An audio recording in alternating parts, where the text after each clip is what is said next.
Welcome to WebShare Academy. Today I'll show you how to set up a proxy in MuLogin. Let's start. First, on the MuLogin dashboard, open Browser List under Browser Management Settings. Add a new browser, give it a simple name, and scroll down until you see Proxy Settings.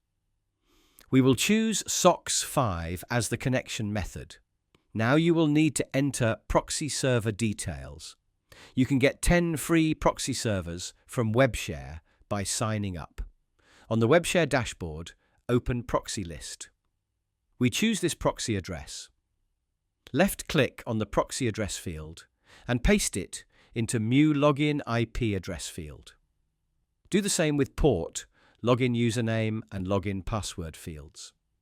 You can check if the proxy connection is successful and confirm the changes by scrolling down and clicking Save. Confirm the changes and that's it. You can start a new session. If you run into any problems, let us know in the comments and we will help you.